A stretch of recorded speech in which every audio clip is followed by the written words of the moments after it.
انہوں نے ایک نیا کانسیپٹ دیا، اس کو دیا امپائر، جس کو ہم کہیں شہنشاہت اور جو بھی نام آپ اس کو دینا چاہیں، ایک نیا پولیٹیکل آرڈر آیا ہے، اور ان کا خیال یہ ہے کہ یہ پولیٹیکل آرڈر جو ہے پچھلے جو ٹریڈیشنل ایک جو قومی ریاست کا تصور تھا اس کو انڈو کرتے ہوئے جو ہمیں ایک کانسیپٹ دیا گیا تھا کہ گلوبلائزیشن کی ورلڈ ہوگی، یہ گلوبلائز ورلڈ ہوگی، عالمگیریت ہوگی، جس کے اندر نیشن اسٹیٹس جو ہے بے معنی سی ہو جائیں گی اور ایک نیا آرڈر سامنے آئے گا. لیکن ان کا خیال ہے کہ چیزیں اس طرح گئی نہیں ہیں. گزشتہ کچھ عرصے میں جہاں ایک طرف گلوبلائزیشن کی بات ہوئی ہے تو وہ گلوبلائزیشن بھی بڑی ایک محدود دائرے کے اندر ہمارے پاس سامنے آئی ہے. اس کے جو امپیکٹس ہیں وہ بڑے محدود ہیں، اور عام آدمی کو، تمام لوگوں کو بائی اینڈ لارج اتنا اس طرح سے فائدہ نہیں ہوا. لیکن ان کا دوسرا جو آرگومنٹ ہے، ان کا آرگومنٹ یہ ہے کہ یہ جو نیا تصور آیا تھا کہ ایک نیا پولیٹیکل آرڈر ہوگا جس کو نیو ورلڈ آرڈر کا نام گیا تھا امریکہ کی طرف سے، ان کا خیال ہے کہ یہ نیو ورلڈ آرڈر بھی کام نہیں کر سکا، کیونکہ جو نئے جو حالات اور جو نئے تضادات سامنے آئے، جو نئی صورتحال سامنے آئی، تو نیو پولیٹیکل آرڈر بھی کام نہیں کر سکتا. اس لیے ہم آپ اس وقت دیکھ رہے ہیں کہ پوری دنیا میں ایک جو ہے وہ کیوس کی صورتحال ہے. اور دوسرا ان کا کہنا ہے کہ یہ جو نیو پولیٹیکل آرڈر جس کو سامنے آنے چاہیے تھا وہ تو نہ آ سکا، لیکن جو ایکچوئل ہمیں نظر آ رہا ہے کہ وہ ایک نیا اکنامک آرڈر سامنے آ گیا، اور نیا اکنامک آرڈر اتنا انفلوئنس جو اتنا افیکٹو ہے، اتنا پاورفل ہے کہ اس نے اس نیو پولیٹیکل آرڈر کو اپنے ڈومین میں لے لیا، اپنے زیر اثر لے لیا، اور اب تمام فیصلے جو ہیں پولیٹیکل آرڈر نہیں کر رہا بلکہ اکنامک جو آرڈر ہے وہ کر رہا ہے. اور اس کو وہ بیس بناتے وہ بتاتے ہیں کہ جس کی سب سے جو اہم ریفلیکشن ہے وہ یہ ہے کہ جب یہ دوسری عالمی جنگ سے لے کے 1990 تک جب دنیا دو جو ہے قطبی دنیا تھی، بائی پولر ورلڈ تھی، تو اس وقت سوشلسٹ بلاک کے اثر کو ظاہر کرنے کے لیے جو سرمایہ داری تھی اس نے ایک نیا کانسیپٹ دیا تھا جس کو ہم کہتے ہیں ویلفیئر اسٹیٹ یا فلاحی ریاست کا تصور سامنے دیا تھا، جس کے اندر مکس اکانومی تھی اور کافی چیزوں کے لیے ریاست ذمہ دار تھی. لیکن ان کا یہ کہنا ہے کہ یہ جو نیا اکنامک آرڈر آیا جس کو ہم کہتے ہیں نیو لبرل اکانومی اور نیو لبرل آرڈر، اس نیو لبرل آرڈر نے بالتدریج آہستہ آہستہ گریجولی یہ جو ویلفیئر اسٹیٹ کا کانسیپٹ ہے اس کو بڑا ویک کر دیا ہے. اب ریاست جو ہے اس نے اپنے ایون کے مغربی ممالک میں بھی ریاست نے جو بنیادی شہری ذمہ داریاں تھیں، شہریوں کی جو حقوق تھے، جو ان کی جو بنیادی ضروریات تھی، ان سے بھی اپنا دامن جو ہے وہ صاف کرنا شروع کر دیا، ان سے اپنے آپ کو الگ کرنا شروع کر دیا، جس میں تعلیم ہے، جس میں صحت ہے. وہ کہتے ہیں کہ جب اس ساری صورتحال کے اندر جب ریاست نے اپنے ہاتھ جو ہے وہ دھونا شروع کر دی اور کہا کہ جی اب ہم اس طرح سے پینشن بھی نہیں دیں گے، ہم اس طرح سے جو ہے وہ آپ کو سوشل سیکیورٹی بھی پرووائڈ نہیں کریں گے جو کہ ایک فلاحی ریاست کا ذمہ داری تصور کی جاتی تھی. تو اس دوران ایک نیا جو کرائسس سامنے آئے، ان میں سے ایک جو میجر کرائسس سامنے آیا ہے وہ آیا ہے ہیلتھ انشورنس کا. کیونکہ جب ورکرز کی اور سب کی جب اس ریاست نے اپنی ذمہ داری ہٹا لی، تو جب وہ ریاست نے اپنی ذمہ داری ہٹا لی تو الٹیمیٹلی وہ ریاست نے امپلائز کے ہاتھ میں، جس کو ہم کہتے ہیں حاضروں کے ہاتھ میں دے دی، کمپنیوں کے ہاتھ میں دے دی، سب کچھ دے دی. تو اب الٹیمیٹلی یہ جو ورلڈ ہیلتھ انشورنس سسٹم آیا ہے وہ ایک پیرالل اکانومی بن گیا ہے، اور اس پیرالل اکانومی کا ڈائریکٹلی تعلق ہے جو آج ہمیں کرونا کی صورت میں نظر آیا ہے. کیونکہ اس کا ڈائریکٹ تعلق ایک دوسری چیز ہے، اور وہ ہے فارماسیوٹیکل انڈسٹری. فارماسیوٹیکل انڈسٹری کیونکہ اب جب فری اکانومی میں موو کر رہی ہے، فری اکانومی کے تحت ریوالو کر رہی ہے، تو پھر لامحالہ فارماسیوٹیکل انڈسٹریز کے لیے اب وہ ادویات بنانا، وہ ریسرچ کرنا بے معنی ہو جاتا ہے، جس کا کہ فائدہ عام آدمی کو بھی پہنچے. کیونکہ ان کی خواہش ہوتی ہے کہ وہ ادویات بنائیں، وہ ریسرچ کریں، جس سے کہ جو کہ ایلیٹ یا مڈل کلاس کی ضروریات کو پورا کرنے کے مددگار ثابت ہو. کیونکہ ان کی افورڈنگ پاور ہوتی ہے، ان کے جیب میں پیسہ ہوتا ہے، وہ چیزیں خرید سکتے ہیں، مہنگی چیزیں بھی خرید سکتے ہیں. اس لیے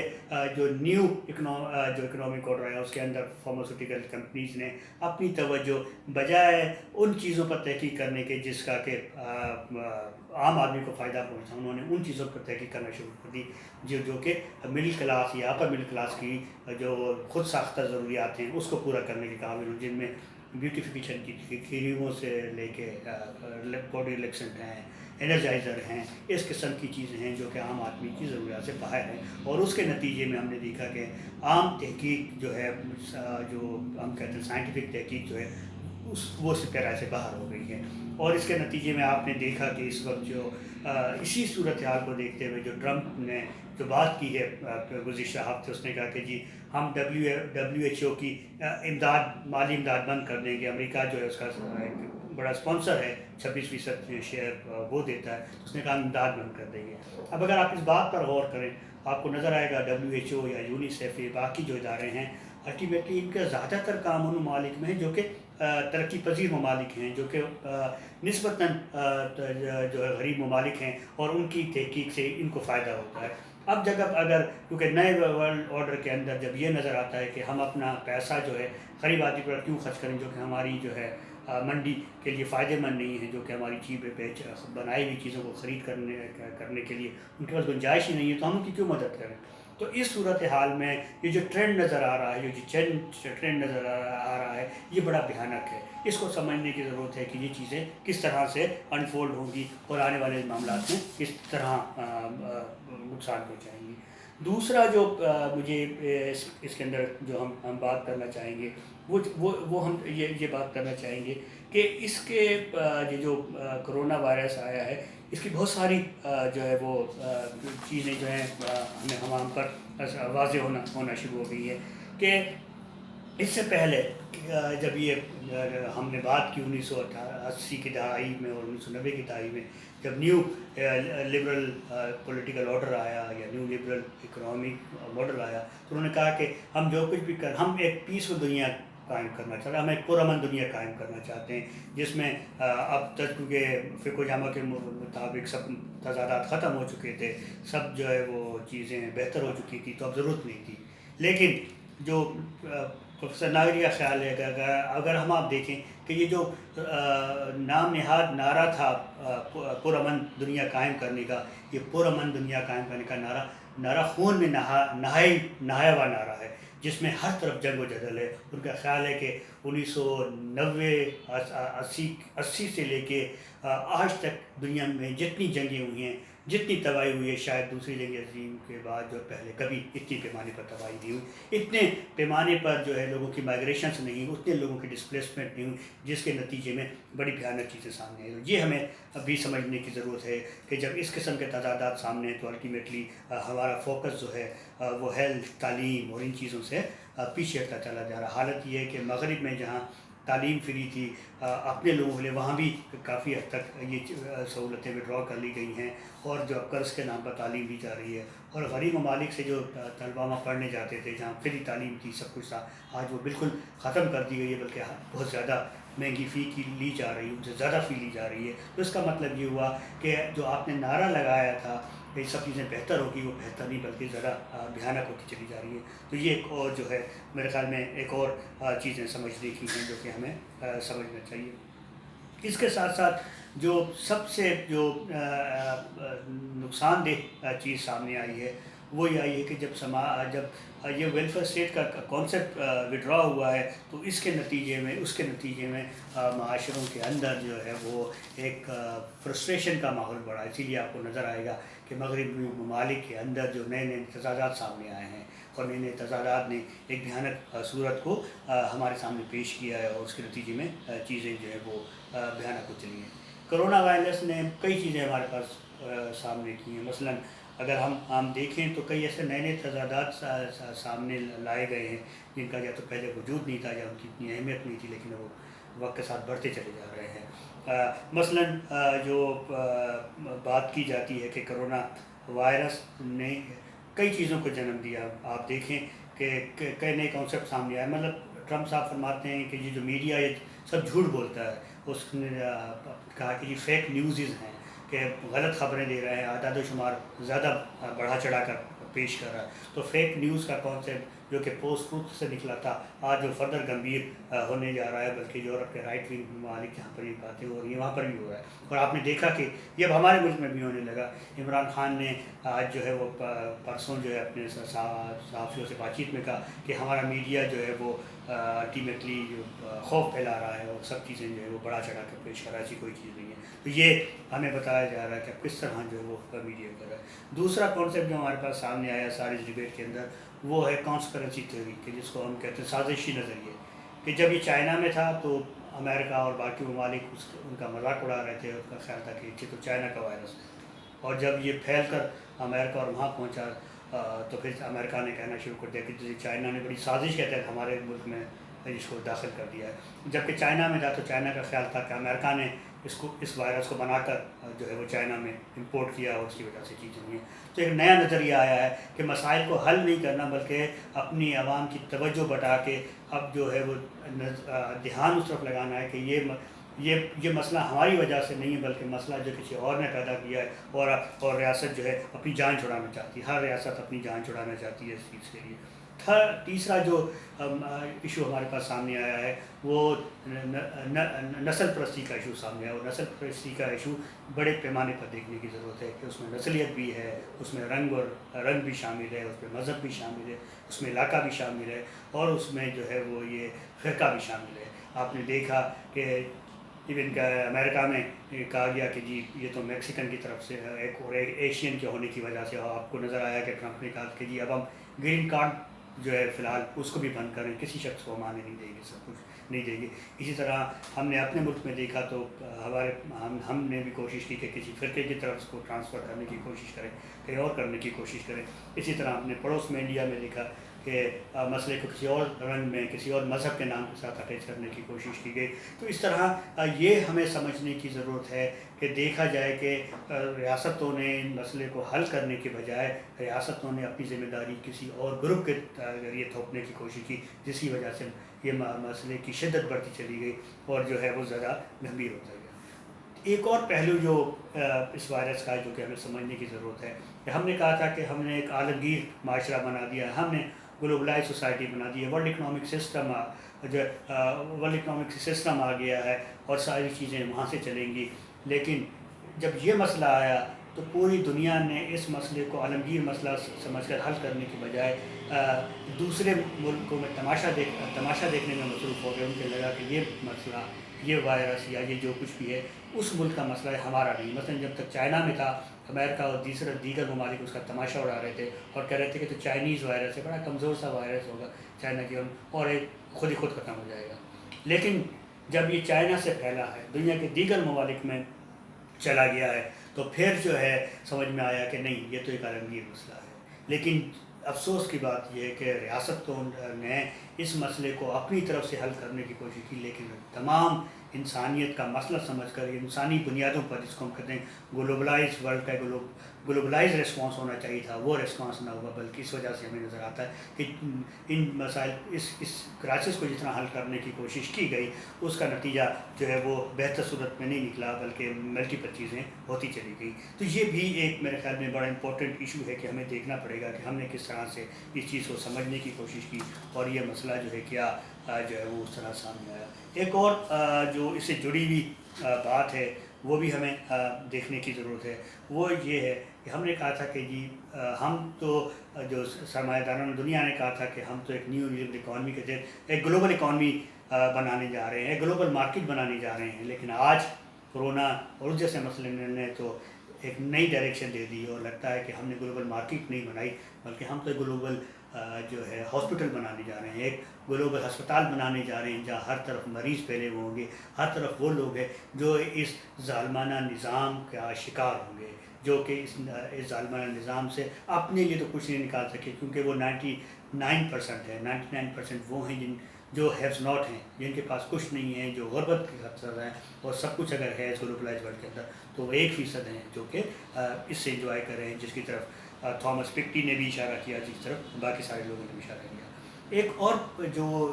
مسئلہ اس کے ساتھ جڑا ہوا ہے جس پر ہمیں وہ جس طرح میں نے کہا تھا کہ اس کو پولیٹیکل طریقے سے بھی دیکھنے کی ضرورت ہے، اور وہ پولیٹیکل مسئلہ وہ یہ ہے کہ یہ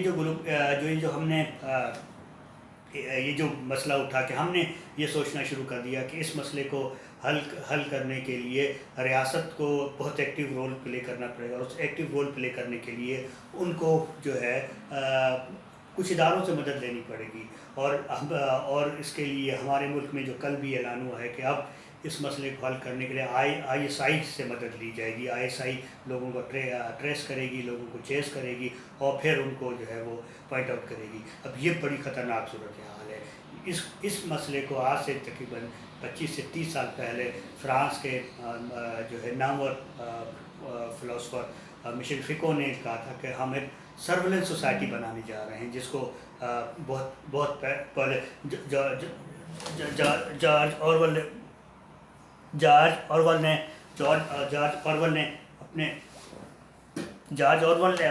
مشہور زمانہ ناول 1984 یا 1984 میں بیان کر دیا تھا، اور کہا تھا کہ کس طرح یہ ایک وہ سرویلنس کا ایک نظام ڈیولپ کیا جا رہا ہے جو کہ دنیا میں ڈیل کرے گا۔ تو کیا، اور پھر ہم نے دیکھا کہ 9/11 کے بعد دنیا میں جو دہشت گردی کے نام پر جس قسم کا انٹیلیجنس نیٹ ورک ڈیولپ کیا گیا، چاہے وہ ہمارے ملک میں، چاہے وہ امریکہ میں ہو، چاہے یورپ میں ہو، جس کے نتیجے میں ایک بہت بڑا جو الٹرنیٹ سسٹم ڈیولپ کیا گیا جہاں لوگوں کی پرائیویسی کو ڈسٹرب کیا گیا، لوگوں کی چیزوں کو ڈسٹرب کیا گیا۔ تو کیا اب یہ جو ہے کرونا کے نام پہ ایک بار دوبارہ لوگوں کی پرائیویسی، لوگوں کے حقوق اور ان پر دوبارہ انکروچمنٹ کیا جائے گا؟ یہ ایک بہت سیریس ایشو ہے جو کہ اس کے ساتھ ڈائریکٹلی ہے، جس پر میرا خیال میں ہمیں بات کرنے کی ضرورت ہے۔ دوستو، اس کے ساتھ جو میں آگے کی طرف آتے ہوئے آپ سے بات کروں گا وہ یہ ہے کہ اس کا اکنامک جو ایکسپیکٹ ہے، اکنامک ایکسپیکٹ بہت ہے۔ میں اب ہمارے پاس سامنے نظر آ رہا ہے کہ جب کہ یہ 198 ممالک میں پھیل چکا ہے، تو الٹیمیٹلی 198 ممالک کی اکانومی اس معاملے میں پوری طرح جو ہے وہ افیکٹ ہوگی۔ اور اب نظر آ رہا ہے کہ گلوبل جو تھا اس سال کے لیے، جو گلوبل GDP تھا، جو کہ IMF ورلڈ بینک نے ازیوم کیا تھا کہ وہ 3% کے گروتھ سے وہ ڈیولپ کرے گا، لیکن اب وہ کرونا کے بعد وہ 1.5 رہ گیا ہے کہ اس سال 1.5% سے گروتھ ہوگی۔ اور خدشہ یہ ہے کہ جس طرح اگر کرونا کنٹرول نہ ہوا تو ہو سکتا ہے کہ یہ گروتھ مزید جو ہے وہ ڈاؤن جائے، اور اگر یہ کم ہوتی ہے تو اور دنیا کی آبادی جس طرح سے بڑھ رہی ہے تو اس کا مطلب یہ کہ خطر غربت سے نیچے رہنے والوں کی تعداد میں مزید اضافہ ہو سکتا ہے اور وہ زیادہ بھیانک ہو سکتا ہے۔ اور دوسرے میں ایک مثال آپ کو دوں گا کہ صرف اکانومی کا جو ایک سیکٹر سے آپ اندازہ لگا لیجیے کہ اس کے کتنے دور اثرات ہوتے ہیں جس پر کہ ہمیں غور کرنے کی ضرورت ہے۔ اس سے جو سب سے زیادہ متاثر ہوا ہے وہ دنیا میں ٹورزم یا یہ جو سیاحت کا جو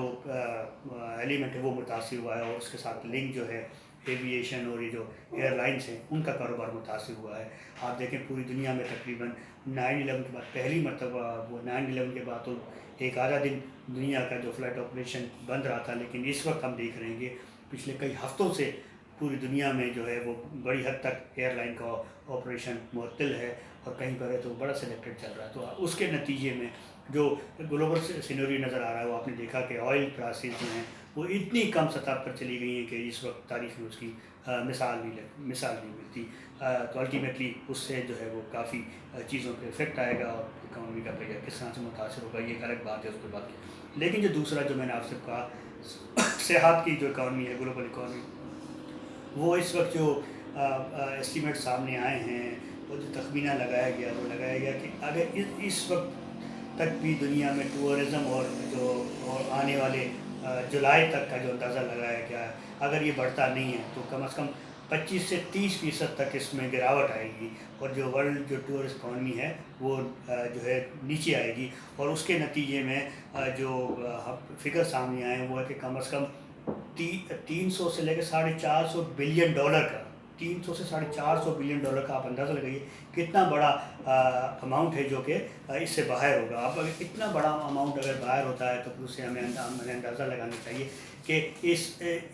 اس جو اکانومی ہے، یہ جو ٹورسٹ اکانومی ہے، اس سے جڑے ہوئے کتنے لوگوں کا جو ہے وہ سلسلہ جو ہے متاثر ہوگا، جس میں ہوٹلز ہیں، جس میں کام کرنے والے بیرے ہیں، جس میں فوڈ انڈسٹری ہے، جس میں ٹریولنگ ایجنسی ہے، جس میں ٹرانسپورٹیشن کا وہ ہے، جس میں ٹیکسی ڈرائیورز ہیں، سب کچھ ہے، وہ سب متاثر ہوں گے۔ تو الٹیمیٹلی اتنی بڑی جو ہے کٹاوٹ، یہ جو گراوٹ آئے گی اس سے کتنا متاثر ہوگا۔ تو یہ تو سب میں نے ایک بتایا، اس کو اگر ہم پھیلا دیں باقی ساری چیزوں پر آپ کو اندازہ ہونا شروع ہو جائے گا کہ دنیا میں کتنے بڑے اس کے لانگ ٹرم امپیکٹس آ سکتے ہیں۔ اب ہم آ جاتے ہیں پاکستان کے اوپر، کیونکہ الٹیمیٹلی یہ ہمارے ملک پہ پہنچ چکا ہے، اور جس طرح کی اب بد احتیاطی کر رہے ہیں، اور خاص طور پہ یہ جو رمضان کے آنے کے بعد جس طرح کے ریلیکسیشنز دیے گئے ہیں، ہمارے وزیر اعظم تو پہلے دن سے اس کے شدید مخالف تھے. انہوں نے جو ہے سریعام اعلان کیا تھا کہ جو لاک ڈاؤن کیا جا رہا ہے میں اسے بالکل اس کے حق میں نہیں، کیونکہ اس سے غریب متاثر ہوگا اور اس سے باقی چیزوں ہوگا. یہاں پر جو ہمیں بھوک سے نہیں مرنے دینا، یہ تو وائرس لگنا ہی لگنا ہے اور کچھ ہوگا. تو دوستو اس میں دیکھیں کہ پاکستان کی اکانومی جو کہ پہلے ہی مشکلات میں تھی، اور 2017 اور 18 سے لے کر جو سمجھیں کہ اس اکانومی کے برے دن شروع ہونا ہوئے ہیں، تو اس موجودہ حکومت آنے کے بعد اس میں مزید جو ہے برے حالات ہوئے. جب ان کو حکومت ملی تو اس وقت جو گروتھ ریٹ تھا وہ 5.4 اور 5.6 تھا، لیکن جو گرتے اس وقت تقریباً 3% تھا. اور اس وقت اسٹیمیٹ یہ لگایا گیا تھا IMF کی طرف سے، ورلڈ بینک کی طرف سے، کہ پاکستان کی جو اکانومی ہے 19-20 کا یہ مالی سال ہے جو جون میں ختم ہوگا، اس میں 3% کے حساب سے گروتھ کرے گی. لیکن جو اب اس وقت کرونا کے بعد جو صورتحال سامنے آئی ہے، وہ یہ پہلے 1.5% کی گئی، اور اب جب مزید جس طرح کی صورتحال آ رہی ہے، اب لگ رہا ہے کہ یہ 1.2 کی رفتار سے شاید ترقی کر سکے. اور اگر زیادہ بھیانک ہوا اگر اس ماہ اگلے ماہ میں، تو یہ چیز مزید بری ہو سکتی ہے. جب 1.2 کی ہم بات کر رہے ہیں، جبکہ اس ملک میں جو آبادی کا اضافہ ہے وہ تقریباً 2.1 کے قریب ہے، تو اگر اس کو مائنس کیا جائے تو کہا جا رہا ہے کہ یہ منفی زون میں ہوگی، -0.90 ہوگی، جو کہ 1950 کے بعد پہلی مرتبہ اتنی سنگین صورتحال میں ہوگی. یعنی 1965 کی جنگ اور 1971 کی جنگ کے بعد بھی صورتحال اتنی بری نہیں تھی. اور یعنی جو ہم نے سو کالڈ جو جنگ لڑی ہے اگینسٹ ٹیررزم، اس میں بھی اتنی بری نہیں تھی، لیکن اس مسئلے میں اتنی جو ہے وہ شدید بری ہوتی چلی جا رہی ہے. اور اس کا ایک جو پیمانہ ہمارے پاس سامنے ہے وہ یہ ہے کہ ہم نے اس سال کے لیے جو IMF کے کہنے پہ جو ٹیکس کا تخمینہ لگایا تھا، جو کسی حد تک ریئلسٹک بھی نہیں تھا، حقیقت پسندی پر بھی مبنی نہیں تھا، لیکن بہرحال اس ریاست نے بنا لیا تھا. IMF کے جو آئے ہوئے لوگ ہیں ان کے ساتھ مل کر، اور IMF کے نمائندے جو کہ وزارت خزانہ میں بیٹھے ہیں اور پاکستان کے اسٹیٹ بینک میں بیٹھے ہیں، ان کے نے جو تخمینہ لگایا تھا کہ جو ٹیکس کلیکٹ ہوں گے 30 جون 2020 تک، تو وہ تھا $5.5 بلین، یعنی 5,500 بلین روپیز. لیکن جب IMF کا فنڈنگ سائن ہوئی تو اس کو کم کر کے $5.2 بلین، یعنی 52,000 بلین روپیز کر دیا گیا. لیکن کرونا کے آنے کے بعد پھر ایک اور نیا اسٹیمیٹ آیا جس کو مزید کم کیا گیا، اور کہا گیا کہ یہ $4.8 بلین پر ہوگا. لیکن اب جو گزشتہ ہفتے ایک نیا فگر سامنے آیا ہے، بلکہ اسی ہفتے آیا ہے، اور وہ کہتا ہے کہ یہ شاید مزید کم ہو جائے اور $3.9 بلین ہوگا. اب تصور کیجئے اس میں 40% جو ہے کمی ہوئی ہے، گراوٹ ہوئی ہے. اور یہ بھی سب ازمپشن کی بنیاد پر ہے کہ ہر چیز جو ہے وہ 30 اپریل تک ٹھیک ہو جائے تو. لیکن جو صورتحال نظر آ رہی ہے، یہ لگ رہا ہے کہ یہ صورتحال ہو سکتا ہے کہ مزید بگڑ جائے. اب اگر مزید بگڑی تو یہ شاید 3.9 بلین بھی اکٹھے نہ ہو سکیں. تو اس وقت اندازہ لگائیے کہ جب 5.5 تھا، تو اس وقت جو ہمارے بجٹ کا جو خسارہ تھا وہ لگایا گیا تھا کہ 7.5 سے لے کے 8% تک ہوگا. اور اب یہ اندازہ لگایا جا رہا ہے کہ اس صورت میں وہ 10 سے 11% ہو سکتا ہے، جو کہ ان مینیجبل ہوگا، جو کہ تقریباً ان مینیجبل ہوگا. تصور کیجئے کہ اس وقت ہماری کیا صورتحال ہوگی. دوسرا جو اس کا پہلو ہے وہ پہلو ہے اس کی وجہ سے آنے والی بے روزگاری یا دیگر مسائل، کیونکہ انڈسٹریز بند ہو رہی ہیں. ہم جب پاکستان کی اس کے لیے ہمیں پاکستان کی معیشت کی طرف تھوڑا سا دھیان دینا پڑے گا. اگر ہم پاکستان کی جو اکنامک جو سسٹم ہے اس کو دیکھیں تو پاکستان کی اکنامی 3 میجر ایشوز پر ڈپینڈ کرتی ہے. پہلا ہے جو ہے جس کو ہم کہتے ہیں، جس کا سب سے بڑا کنٹریبیوشن ہے وہ سروس انڈسٹری ہے، جس کو ہم کہتے ہیں کہ اس کا 38% ہے اس کی GDP میں حصہ. اور اگر اس کو دیکھیں تو تقریباً شٹ ڈاؤن ہے، جس میں ہوٹلز ہیں، اسکولز ہیں، ایجوکیشن ہے، ہیلتھ ہے، ٹرانسپورٹیشن ہے. اس قسم کی جو سروس سیکٹرز ہے وہ تقریباً پورے کا پورا بند ہو چکا ہے. اگر وہ بند ہوا، اگر کھل بھی رہا ہے گریجولی، تو الٹیمیٹلی جب 38% آؤٹ ہوگا تو اس کے ساتھ جو منسلک لوگ ہیں وہ بھی بے روزگار ہوں گے، تو کتنا بڑا مسئلہ ہوگا. دوسرا جو ایشو ہے وہ اس کا دوسرا جو فیکٹر ہے وہ ہے انڈسٹری، جو ہم کہتے ہیں کہ 25% جو ہے لارج اور اسمال انڈسٹری جو ہے 25% کنٹریبیوٹ کرتی ہے. اب وہ بھی ہمارے پاس نظر آ رہا ہے کہ لارج انڈسٹری بھی بڑی حد تک جو ہے وہ بند ہے. جب 25% یہ بند ہے الٹیمیٹلی اس کے ساتھ منسلک جس میں آٹو انڈسٹری ہے، اس کے دفعہ جو ہے باقی انڈسٹریز کا جو شامل ہے، فوڈ انڈسٹری ہے اور سب چیزیں شامل ہیں، ٹیکسٹائل انڈسٹری ہے، اگر یہ بھی بند ہے تو اس کا مطلب ہے 25% یہاں سے بھی لوگ جو ہے وہ جاب سے آؤٹ ہوں گے اور ان کا کنٹریبیوشن نہیں آئے گا. تھرڈ جو ہمارے پاس ہے وہ ہے ایگریکلچر. انفارچونیٹلی میں کہوں گا کہ اس پوری ڈبیٹ کے اندر جو سب سے نگلیکٹ ہوا ہے وہ ایگریکلچر ہے. ابھی تک ہم جتنی بھی باتیں کرتے آئے ہیں وہ اربن سینٹرز کی باتیں کرتے آئے ہیں، شہروں کی باتیں کرتے آئے ہیں، میجر انڈسٹری کی باتیں کرتے آئے ہیں. گاؤں دیہات کی طرف تو ہماری نظر ہی نہیں گئی کہ وہاں کیا ہو رہا ہے. اب اگر گاؤں دیہات اور ایگریکلچر کی ہم بات کریں تو پاکستان میں جو ایگریکلچر کا اس وقت جو کنٹریبیوشن ہے وہ تو 18% ہے، لیکن اسے لیبر جو میجر ہماری جو ورک فورس ہے وہ منسلک ہے ایگریکلچر اکانومی کے ساتھ ہماری. تو ہماری ایگریکلچر اکانومی کے اوپر بھی کرونا کے ساتھ ڈائریکٹ لنک ہوا ہے، کیونکہ آپ کی ٹرانسپورٹیشن بند ہو گئی ہے، شہروں میں ہوٹلز بند ہو گئے ہیں، تو وہاں پر یہ کنزمپشن کہاں ہوگی؟ یہ جو ہم کہتے ہیں پیریشیبل آئٹم، یہ سبزیاں، یہ فروٹس، یہ کہاں پر یہ کنزیوم ہوں گے؟ اس کا مطلب یہ ہے کہ اب وہ ان کی مارکیٹ ختم ہو گئی ہے، اور وہ جو بک رہے ہیں وہ انتہائی کم قیمت پر خریدے جا رہے ہیں گاؤں دیہات میں لوگوں سے، اور جو خریدے کم قیمت پہ جا رہے ہیں لیکن منڈی میں پھر شہروں کی منڈی میں وہ آج بھی مہنگے بک رہے ہیں. اس کا مطلب یہ ہے کہ جو دیہی آبادی ہے اس کا بری طرح سے استحصال ہو رہا ہے. نمبر 2، گاؤں دیہات میں پہلے ہی سے جو ہم کہتے ہیں انفراسٹرکچر تباہ حال ہے، تو الٹیمیٹلی یہ جو صورتحال سامنے آئی ہے اس سے مزید چیزیں خراب ہوئی ہیں. اب وہاں پر کئی بیج، ہم فصل کے لیے کئی بیج جو ہے امپورٹ کر کے لے کر جاتے ہیں. جب یہ ساری ٹرانسپورٹیشن بند ہے تو وہ بیج بھی ہم نہیں پہنچا سکتے، اور جو کھاد اور یہ چیزیں پہنچانے کے لیے بھی بردانہ نہیں مل رہا ہے چیزوں کو شہروں تک پہنچانے کے لیے. یہ بہت بڑی چیز ہوگی. ایک تو خاص دوسری جو انڈسٹری اس کے ساتھ لنک ہے وہ ہے ڈیری کی انڈسٹری. گاؤں دیہات میں جو ڈیری کی انڈسٹری ہے جس میں دودھ، دہی اور ذاتی چیزیں ہیں، جب یہ سب کچھ بند ہوا ہے تو ان کی کنزپشن بھی کم ہو گئی، جس کا مطلب ہے کہ جانور، جب میں خاص طور پر سندھ کے حوالے سے لے لوں تو تھرپارکر کا لے لوں کہ جہاں بہت بڑی جو ڈپینڈنٹ ہے وہ ڈیری انڈسٹری کے اوپر ہے. تو اب جب وہ چیز نہیں ہوگی تو اس کا مطلب اس کا بھی جو ڈائریکٹ نقصان جو ہے وہ ہماری انڈسٹری، اس کو زرعی معیشت کو ملے گا. اور ایک اور جو اہم بات ہے پاکستان کے زرعی نظام میں یہ تھا کہ پہلے ہی ایک مشکل کا شکار تھا. کچھ عرصے سے یہاں پر ٹیڈی ڈل جس کو ہم کہتے ہیں، لوٹس کا جو حملہ ہوا تھا اس نے بہت حد تک فصل تباہ کر دی تھی. اب یہ مزید جو ہے وہ برا ہو گیا. ایک اور مزید نقصان جو ساری گلوبل اکانومی کو، غریب ملکوں کی اکانومی کو ہوگا، خاص طور پہ پاکستان جیسی اکانومی کو ہوگا، وہ ہے ریمیٹنسز، جو ہم کہتے ہیں ترسیلات. مطلب جو باہر ہمارے ورکرز کام کر رہے ہیں، ہمارے محنت کش ہمارے لوگ کام کر رہے ہیں یورپ میں، امریکہ میں یا مشرق وسطیٰ میں،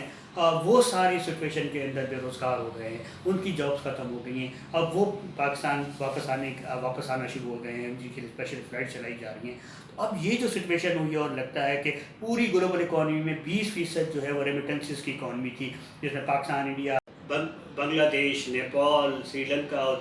دیگر کئی ممالک ہیں اس خطے کے، جن کے اندر یہ سارے مسائل آئیں گے. اور الٹیمیٹلی ان خطوں میں آبادی کے جو مسائل ہیں یا جو ترسیلات کی وجہ سے جو ریمیٹنسز ہیں وہ آنا کم ہوں گے تو ان کی معاشیت جو متاثر ہوگی. دنیا کے دیگر ممالک میں جہاں ہم کہہ رہے ہیں کہ اس کے 20% کمی آئے گی، تو پاکستان میں اس کی صورتحال زیادہ ہو رہی ہے، اور اندازہ ہے کہ کم از کم 23% جو ہے اس میں جو ریمیٹنسز میں کمی آئے گی، اور اس کا ڈائریکٹ افیکٹ جو ہے ہماری ملک کی اقتصادیات پر اور ملک کے جو ہے وہ اکنامک صورتحال پر پڑے گا. ہم یہ اندازہ یہ تھا کہ پاکستان کے بجٹ کے میں اس سال تقریباً 22.5 بلین ڈالر جو ہے ہم نے مختص کیے تھے کہ جو پاکستان کی جو بجٹ میں سپورٹ ان صورت میں ملے گی. لیکن اب اندازہ ہے کہ یہ کم ہو کر شاید مشکل سے 17 بلین ڈالر رہ جائے. تو اب یہ جو بہت بڑا گیپ ہوگا، جبکہ اس وقت ہمیں شدید پیسے کی ضرورت ہے اس چیز کو فیس کرنے کے لیے. دوسرا اس کا پہلو جو ہمیں ذہن میں رکھنا چاہیے وہ یہ ہے کہ اس کے نتیجے میں مزید کتنی بے روزگاری پھیلے گی۔ اندازہ یہ ہے کہ کم از کم 5 سے 6 لاکھ پاکستانی محنت کش دنیا کے مختلف ممالک میں کام کر رہے ہیں، وہ بے روزگار ہو کر واپس اپنے پاکستان میں آنا شروع ہو جائیں گے۔ اگر ہم پاکستان میں ایوریج خاندان کی جو سائز ہے 5 بھی لگا لیں تو لگتا ہے کہ کم از کم 30 لاکھ ایسے لوگ ہوں گے جو کہ ڈائریکٹلی اس صورتحال سے متاثر ہوں گے۔ ان کو ہم کس طرح سے ایڈجسٹ کریں گے، یہ ایک بہت بڑا ایشو ہوگا۔ دوسرا یہ ایشو یہ ہے کہ کئی پاکستانی پروفیشنل اسکلڈ لوگ تھے جو کہ امریکہ، برطانیہ اور دیگر یورپین ممالک میں کام کر رہے تھے، جن میں ڈاکٹرز اور پیرامیڈیکل اسٹاف یا کچھ اور لوگ تھے، اور وہ بھی کرونا کی وجہ سے جو ہے اپنی جان سے گئے۔ اس کا مطلب یہ ہے کہ اب ان کے ریمیٹنس بھی آنا کم ہو جائیں گے، ان کی فیملی ممبرس کیا وہ پاکستان آئیں گے اور یہاں کے رہیں گے، یہ بھی ایک بہت بڑا ایشو ہوگا۔ اس کا مطلب یہ ہے کہ جو ایک فورن آپ کو جو سپورٹ تھی بجٹ کی، وہ بھی وڈرا ہو جائے گی۔ اب اس صورتحال کے اندر دیکھیں تو ہم یہ اس مسئلے کو کس طرح سے حل کرنے کی طرف جا رہے ہیں۔ میں نے اسٹارٹ میں آپ سے کہا کہ انتہائی غیر سنجیدگی ہے۔ ابھی تک ہم یہ فائنلائز نہ کر سکے کہ ہم لاک ڈاؤن کریں، پارشل لاک ڈاؤن کریں، کمپلیٹ لاک ڈاؤن کریں، ہم کس قسم کا جو ہے وہ سیاسی ڈیسیشن ہے، وہ ابھی تک اپنی جگہ موجود ہے۔ اور دوسرا جو مجھے پاولو سمجھ میں آ رہا ہے کہ پولیٹیکلائزیشن بہت زیادہ ہو رہی ہے، پولیٹکس بہت زیادہ انوالو ہو گئی ہے اس اہم مسئلے کو ریزالو کرنے کے لیے، جس کی ایک صورت آپ کو نظر آیا کہ احساس پروگرام، بے نظیر انکم سپورٹ پروگرام اور اس کے ساتھ کی جو منسلک چیزیں تھیں وہ کس طرح گڑبڑ کا شکار ہوئی۔ بے نظیر انکم سپورٹ پروگرام جو بینک کے تھرو مل جاتا تھا، جس میں آپ کو لمبی لمبی قطاریں نہیں لگانی پڑتی تھی، کچھ نہیں تھا، لیکن ان کو اب جس طرح پولیٹیکلائز کرنے کے لیے ایک لمبی لمبی قطاریں لگا دی گئی، جس کا نتیجہ یہ آیا کہ وہ قطاریں بھی ملک میں کورونا پھیلانے کا ایک اور اہم سبب بنی۔ اور دوسرا جو ایشو ہمارے پاس سامنے آیا وہ سامنے یہ آیا کہ ہم نے جو ہے وہ ایک ٹائیگر فورس بنانے کا اعلان کر دیا، جو کہ بالکل ایک پولیٹیکل سلوگن مونگری ہے، بالکل پولیٹیکل نعرے بازی ہے، جس کے نتیجے میں کنسنسس تو ڈیولپ نہیں ہوگا، بلکہ اس کے نتیجے میں مزید جو ہے وہ خلفشات پھیلنے کا خطرہ ہے۔ تیسرا جو ہے وہ ایشو یہ ہے کہ اس وقت جب کہ پورے ملک کو، پورے لوگوں کو ایک مقام پر ایک چیز پر فوکس کرنا چاہیے تھا، یہاں کا 18ویں ترمیم کے اوپر ایک دوسری جو ہے وہ متنازع بحث شروع کر دی گئی، جس کے نتیجے میں میرے خیال میں بہت ایشو شامل ہو سکتا ہے۔ چوتھا یہ کہ اس اکانومک مسئلے کو حل کرنے کے لیے ہمیں اپنی ایک اکانومی کو دوبارہ ریوزٹ کرنا ہوگا اور دوبارہ پرائورٹیز کو دیکھنا پڑے گا کہ بجٹ ابھی آنے والا ہے، اگلے مہینے تک بجٹ آ جائے گا، تو ہمیں نان پروڈکٹیو ہیڈس کو اپنا ریڈیوس کرنا پڑے گا، جس میں ڈیفینس ہے اور جس میں جو ہے وہ اپنا بیوروکریسی کے خرچے ہیں اور یہ ساری چیزیں ہیں، ان چیزوں کو ختم کرنا پڑے گا اور ان ساری چیزوں کو ڈائیورٹ کرنا پڑے گا ایک فلاحی ریاست کے لیے، میڈیکل، ایجوکیشن اور دوسری چیزوں کی بحالی کے لیے، کیونکہ اس وقت جو لوگ جس تکلیف میں ہیں، اگلے چند سالوں تک اس تکلیف کو محسوس کیا جائے گا۔ بچے اپنی اسکول کی فی مہیا نہیں کر سکیں گے، لوگ جو ہے اپنی ہیلتھ کے مسائل کو ایڈریس نہیں کر سکیں گے، تو یہ بہت سارے مسائل ہوں گے جس کا میرے خیال میں آج ہمیں سنجیدگی سے جائزہ لینا چاہیے اور اس پر کوئی جو ہے وہ کنسنسس ڈیولپ کرنا چاہیے اور اس مسئلے سے احسن طریقے سے نکلنے کے عمل کو یقینی بنانا چاہیے۔ آپ سب کا بہت شکریہ۔